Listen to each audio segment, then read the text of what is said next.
The Spider-Man Far From Home trailer showed us so many things we know and love. There's the phrase friendly neighborhood Spider-Man, Peter and MJ falling in love, and Quentin Beck being a hero. Oh, wait a minute. What's up with that part? Comic book fans know Mysterio isn't exactly a nice guy, so what the heck's going on here?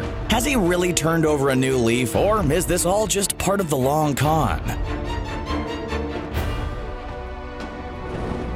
We were all shocked to see Quentin Beck shaking hands with Peter Parker in the recent trailer for Spider-Man Far From Home.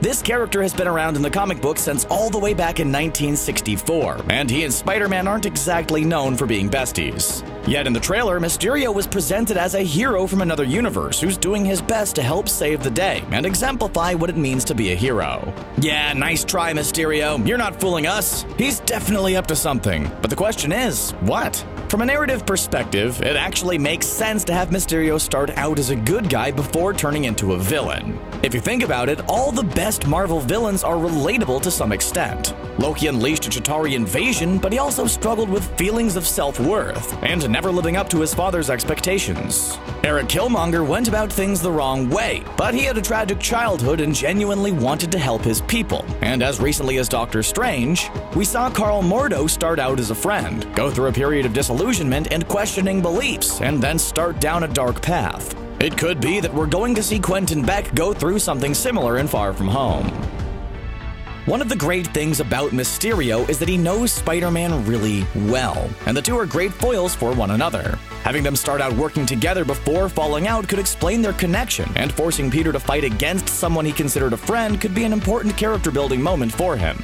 Let's be honest, as much as we love the wide-eyed Peter Parker, he can be a little bit too trusting and eager for approval. Unlike other classic Spider-Man villains, we haven't seen Mysterio on the big screen before, which means fewer people have ideas about what he should be like.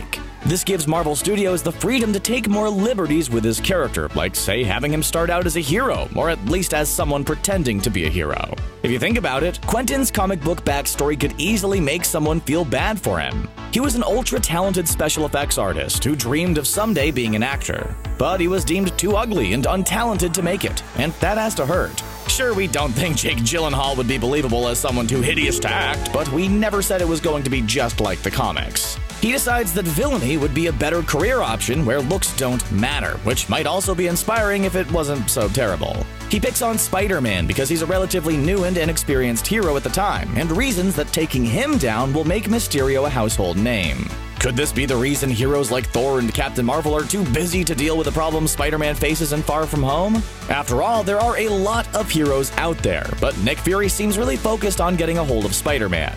He even tranquilizes poor Ned in order to get a word with Peter. Or maybe Mysterio wanted to work with Spider-Man specifically because he sees him as an easy target for whatever he has up his sleeve.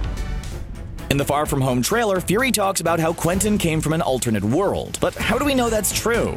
This could very well be a ruse perpetrated by Mysterio as part of a greater plan. Quentin Beck doesn't have any superpowers himself, but he is able to create incredible devices and illusions. In the comic books, Mysterio sets out to be a villain, and that's how he runs afoul of Spider-Man in the first place. But is it possible that in the MCU, he genuinely wants to become a hero? Being a hero is a lot of things, but it's also a pretty flashy job guaranteed to make you famous, and in the comics, fame is what Quentin Beck is after. Maybe he doesn't want to save the day as much as he wants to become a household name.